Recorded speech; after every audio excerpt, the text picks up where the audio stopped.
Assalamualaikum warahmatullahi wabarakatuh. Sebelumnya perkenalkan, nama saya Muhammad Rifki Aziz dengan NPM 2115061113.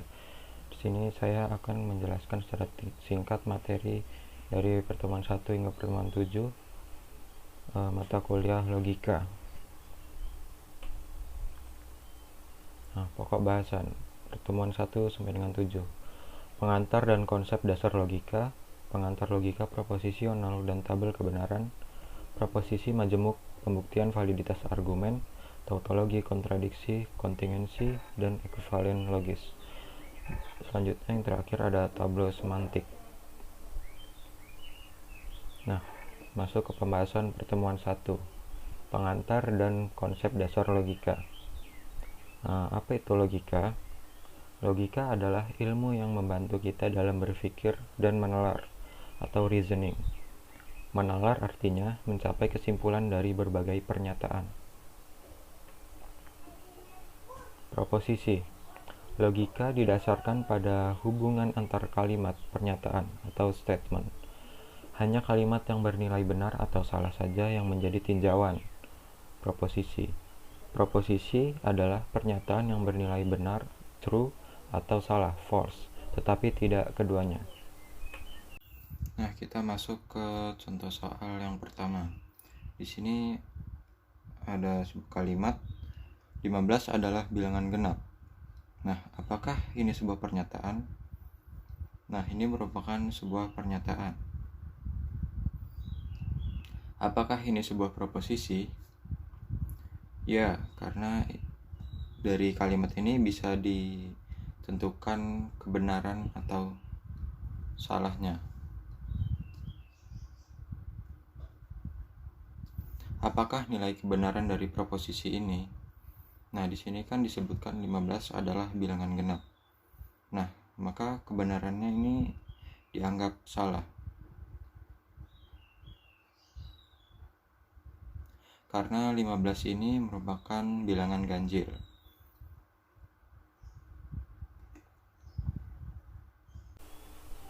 Lanjut ke pertemuan kedua, pengantar logika proposisional dan tabel kebenaran.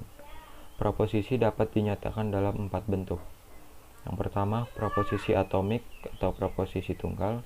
Yang kedua, proposisi majemuk, kombinasi dua proposisi atau lebih. Yang ketiga, implikasi, proposisi bersyarat, jika P maka Q.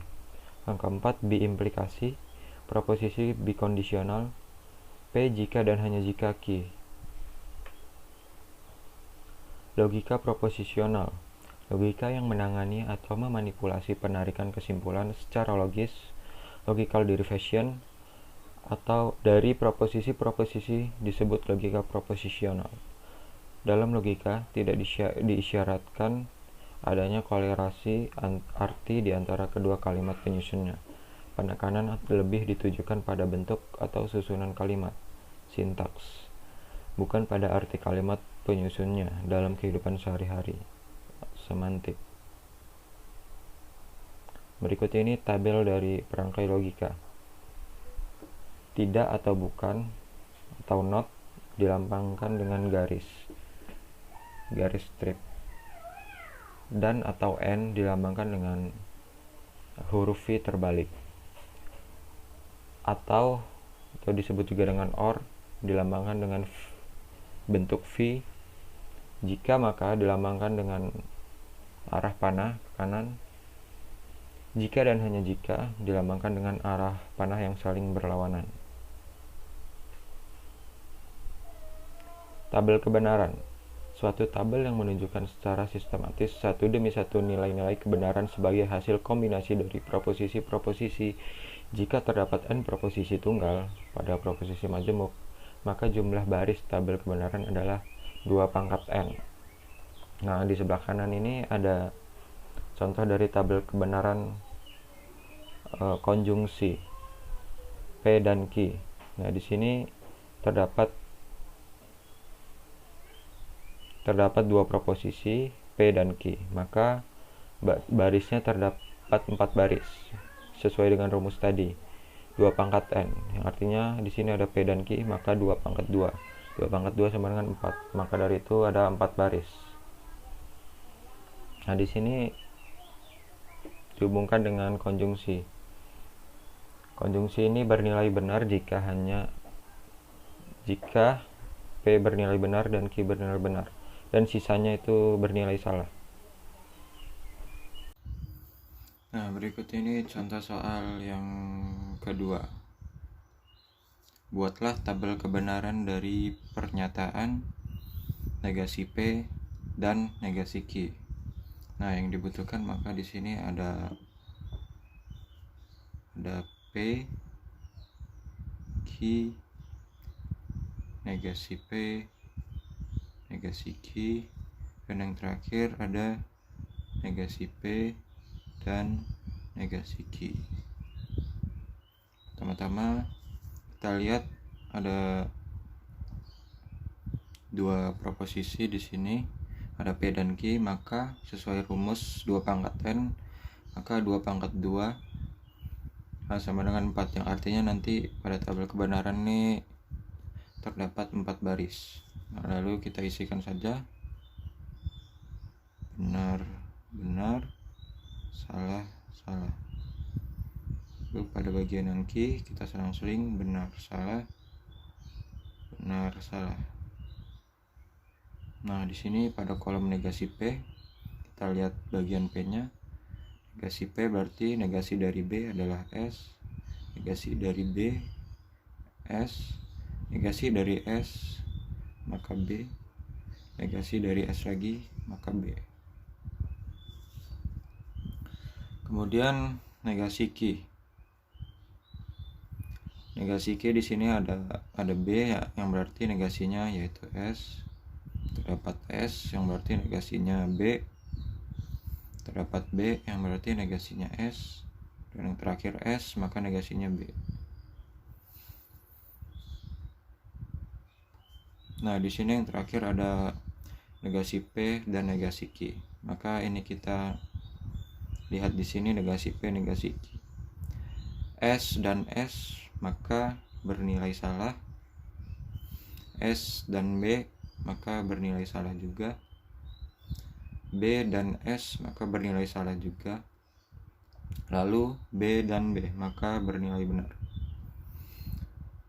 Pada operasi konjungsi, yang bernilai benar ini hanya ketika B bertemu B. Nah, sisanya ini bernilai salah. Pertemuan 3, proposisi majemuk. Proposisi majemuk adalah suatu pernyataan yang terdiri atas hubungan dua bagian yang dapat dinilai benar atau salah. Macam-macam proposisi majemuk. Yang pertama, konjungsi. P dan Q, notasinya P, V terbalik Q. Yang kedua, disjungsi. P atau Q, notasi P, V, Q. Yang ketiga, ingkaran. Ingkaran dari P, tidak P. Notasinya dilambangkan dengan strip P. Yang keempat, disjungsi eksklusif. P atau Q, tapi bukan keduanya. Notasinya P plus Q. Berikut ini contoh soal mengenai proposisi majemuk. Jika Udin rajin ibadah, ia mendapat pahala dan masuk surga. Mari kita ubah ke ekspresi logika. Pertama, kita misalkan A ini sama dengan Udin rajin ibadah.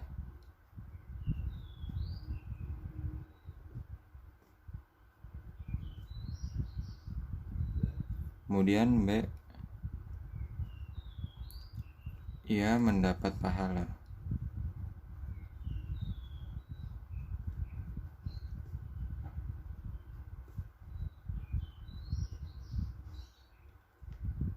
Kemudian yang C, ia masuk surga.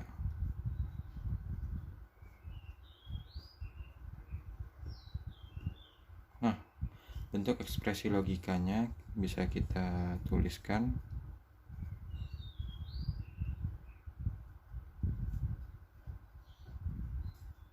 Sini kita baca, jika Udin rajin ibadah, ia mendapat pahala dan masuk surga. Nah, ini kita bisa tulis, jika A, maka ia mendapat pahala, maka B dan masuk surga, dan C. Nah, di sini merupakan letak dari proposisi majemuk itu sendiri.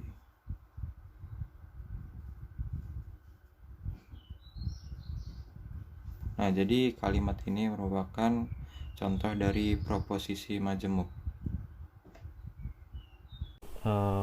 Pertemuan keempat, pembuktian validitas argumen. Pembuktian validitas dengan tabel kebenaran. Tabel kebenaran merupakan suatu tabel yang menunjukkan secara sistematis satu demi satu nilai-nilai kebenaran sebagai hasil kombinasi dari proposisi-proposisi. Yang kedua, pembuktian validitas dengan aturan penarikan kesimpulan. Aturan penarikan kesimpulan merupakan opsi lain untuk pembuktian validitas argumen selain tabel kebenaran. Nah, di sini ada beberapa aturan penarikan kesimpulan. Ada modus ponens, P maka Q, dengan premis P maka Q, P maka kesimpulannya maka Q. Modus tollens, P maka Q, negasi Q, maka kesimpulannya negasi P. Ada simplifikasi P dan Q, maka kesimpulannya dapat diambil P. Konjungsi P, Q, maka kesimpulannya P dan Q. Destruktif dilema, P maka Q, R maka S, maka P maka S.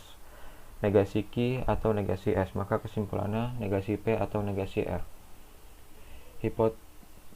Hypothetical syllogism, P maka Q, Q maka R, maka kesimpulannya P maka R. Disjunctive syllogism, P atau Q, negasi P, maka kesimpulannya Q. Konstruktif dilema, P maka Q, R maka S, P atau R, maka kesimpulannya Q atau S. Addition, P, maka kesimpulannya P atau Q. Ya, kemudian ini ada contoh soal yang keempat, validitas argumen. Di sini ada beberapa pernyataan. Yang pertama, ibu membeli tas atau baju. Yang kedua, ibu tidak membeli tas. Jadi, ibu membeli baju. Nah, di sini kita dapat misalnya P ini sebagai ibu membeli tas.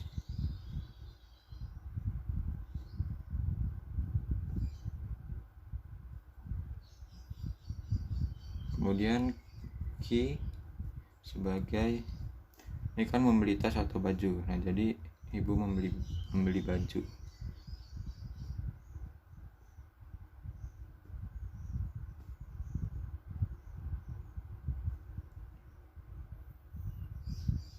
Nah, kemudian kita buat ekspresi logikanya.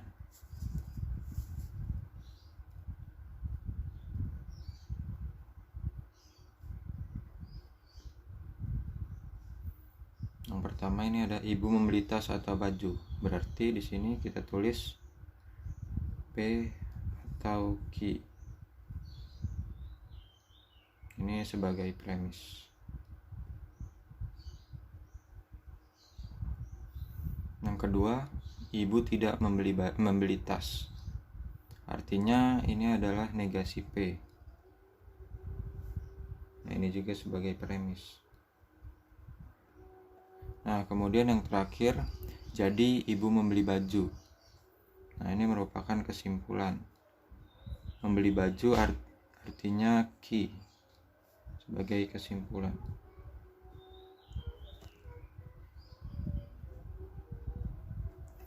Nah, kemudian validitas ini kita akan buktikan melalui tabel kebenaran.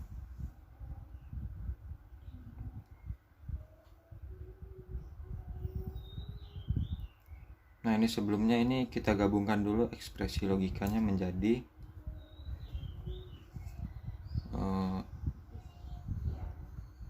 P atau Q dan negasi P maka Q. Nah, jadi seperti ini jika ditulis skemanya. Nah, lalu kita masukkan ke dalam tabel kebenaran. Nah, di sini kita butuhkan P, Q, Lalu di sini ada P atau Q. Lalu ada negasi P. Lalu kita tuliskan bagian yang sini, P atau Q dan negasi P. Lalu kita tuliskan keseluruhannya, P atau Q, negasi P, dan negasi P maka Q. Nah, di sini kita isikan seperti biasa. Ini terdapat dua proposisi yang artinya hanya memiliki 4 baris saja. Kita isi benar, benar, salah, salah. Q-nya kita selang-seling benar, salah, benar, salah. Nah, ini P atau Q.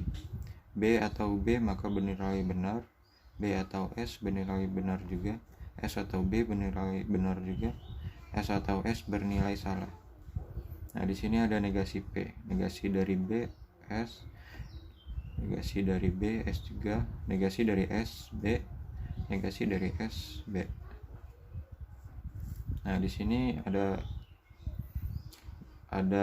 P atau Q dan negasi P, yang artinya kita gabungkan P atau Q dan negasi P. Nah, di sini ada B dan S, yang artinya bernilai salah. B dan S salah juga, B dan B benar, S dan B salah. Nah, yang terakhir ada P atau Q dan negasi P maka Q. Nah, dari sini kita arahkan ke Q sini. Nah, sini ada S maka B, ini bernilai benar. Kemudian ada S maka S bernilai benar juga. Ada B maka B bernilai benar juga. Ada S maka S bernilai benar juga. Nah, di sini ada kesimpulan ini bernilai benar semua, yang artinya ini adalah tautologi. Nah, tautologi ini menciri khaskan suatu argumen yang valid.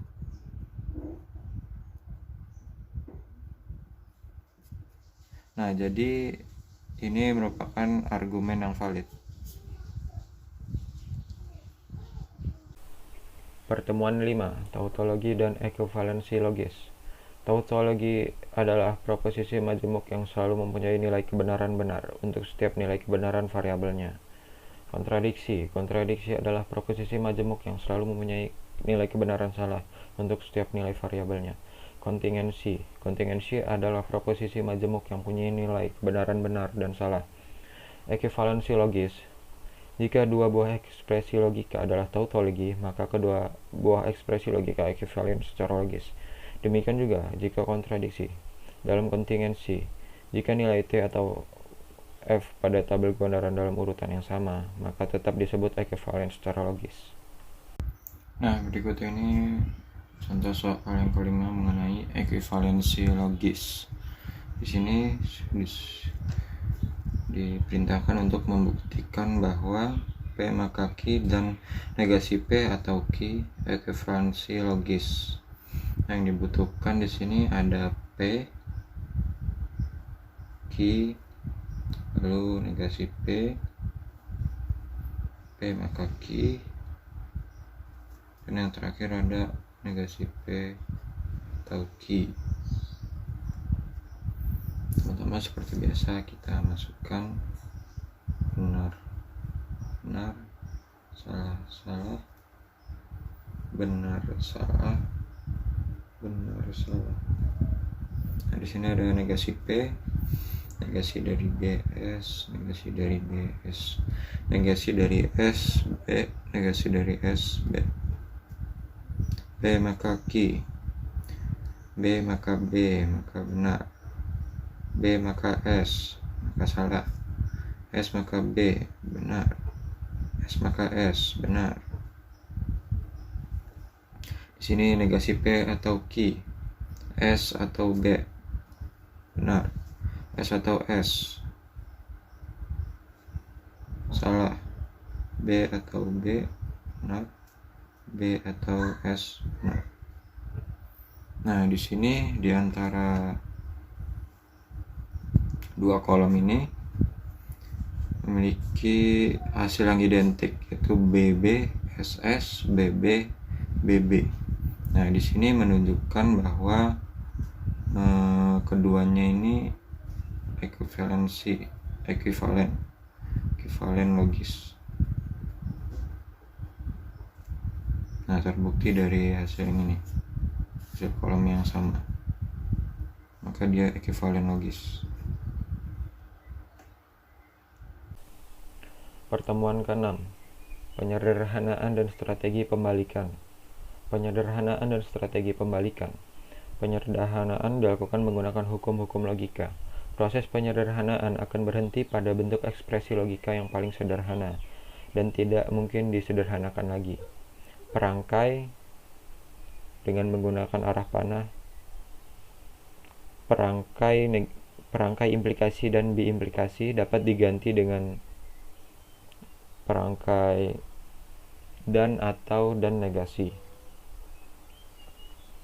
Hukum-hukum logika. Berikut ini tabel-tabel mengenai hukum-hukum logika. Di sini terdapat berbagai macam ekspresi logika yang memiliki ekuivalensinya masing-masing. Strategi pembalikan. Strategi pembalikan digunakan untuk membuktikan validitas suatu ekspresi logika untuk argumen dan untuk memastikan nilai-nilai premis benar yang harus diikuti oleh kesimpulan yang benar. Teknik ini mirip penyederhanaan. Perbedaan terletak pada kesimpulan argumen yang harus disalahkan atau dinegasikan dengan atau diberi nilai F. Nah, di sini ada contoh soal yang ke-6 mengenai penyederhanaan. Ubahlah bentuk ekspresi logika berikut menjadi bentuk yang paling sederhana. A dan negasi B atau A dan B dan C. Nah, pertama-tama kita buat angka pertamanya, kita tambahkan kurung. A dan negasi B atau A dan, nah ini kita tambahkan dalam kurung B dan C. Kita beri keterangan.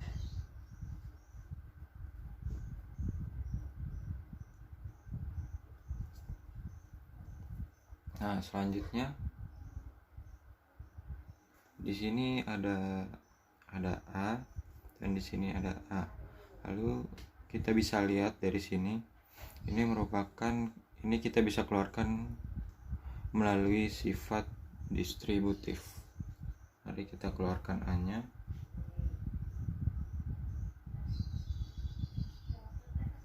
Nah, di sini kita tuliskan negasi B atau B dan C. Nah, ini jika kita kalikan ke dalam lagi, kita distribusikan ke dalam, akan menjadi hasilnya akan yang seperti yang di atas ini. Ini menggunakan distributif.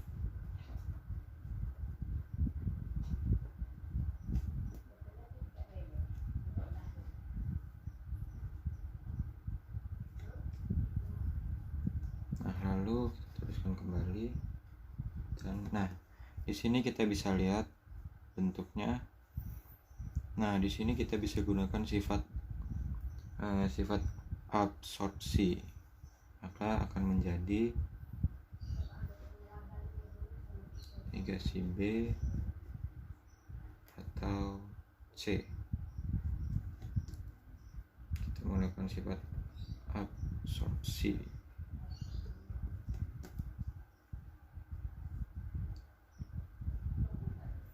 Nah, ini kita bisa lihat lagi.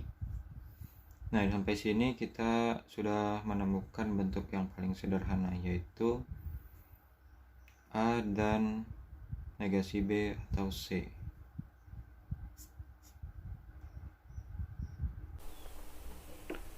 Pertemuan ke-7, tabel semantik. Tabel semantik adalah bentuk-bentuk proposisi yang dibangun berdasarkan aturan tertentu yang biasanya berbentuk pohon terbalik dengan cabang-cabang dan ranting yang relevan. Berikut ini ada aturan tabel semantik. Aturan ini dicirikan dengan adanya cabang-cabang dari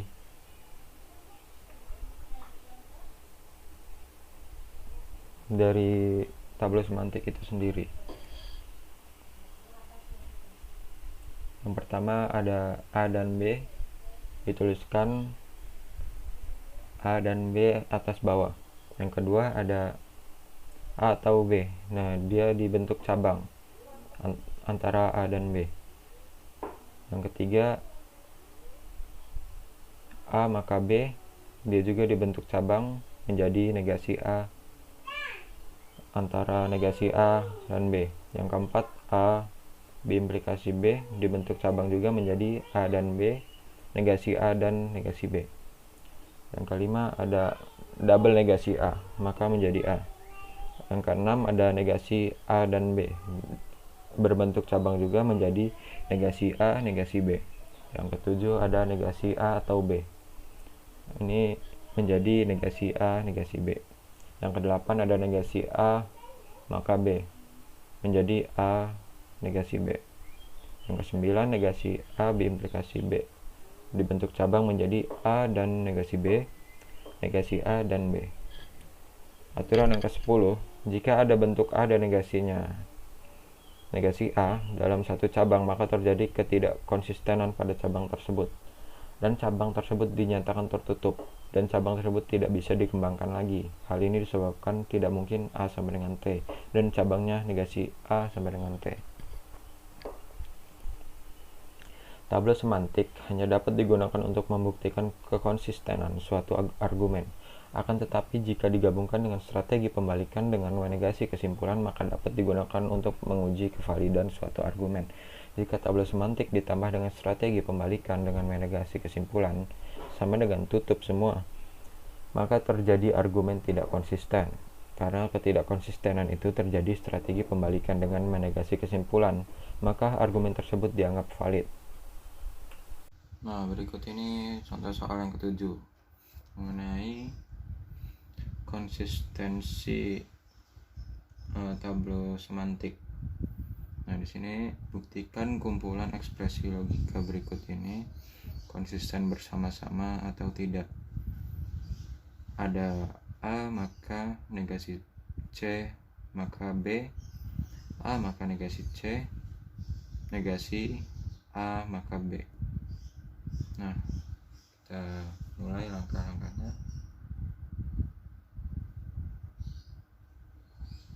Kita tuliskan kembali A maka negasi C maka B, lalu A maka negasi C, lalu negasi A maka B. Yang pertama, nah ini kita dapat mengoperasikan membuat tabel semantik ini, kita harus mengikuti aturan tabel semantik yang ada pada slide sebelumnya.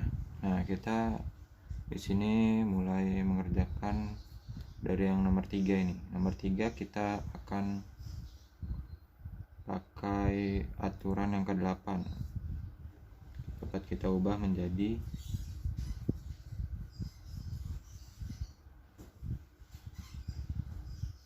double negasi A, negasi B.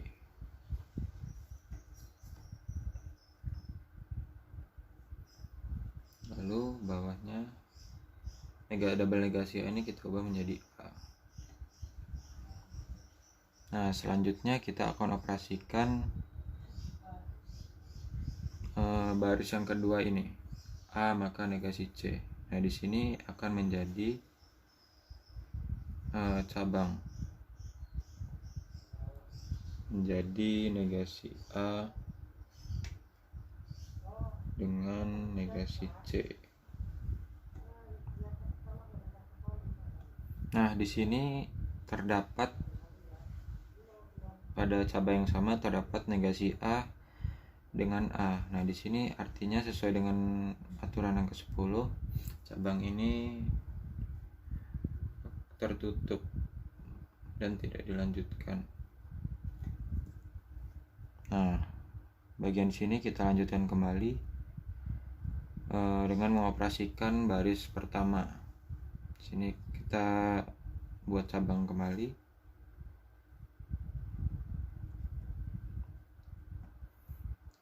A maka negasi C maka B, ini menjadi negasi A, negasi C maka B.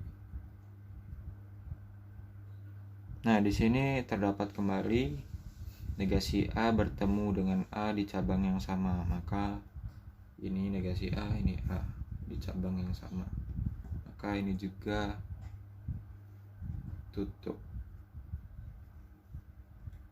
Dilanjutkan kembali negasi C maka B, ini kita ubah menjadi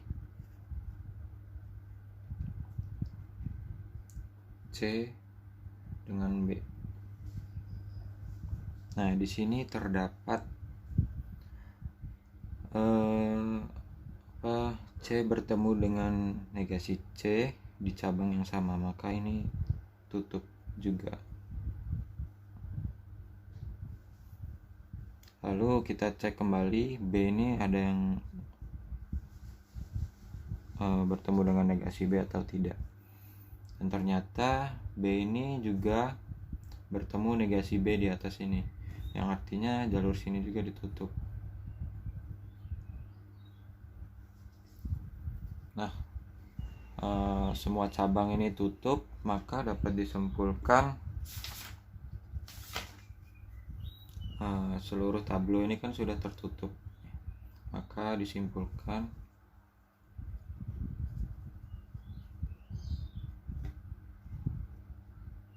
bahwa ekspresi logika di atas ini tidak konsisten bersama-sama.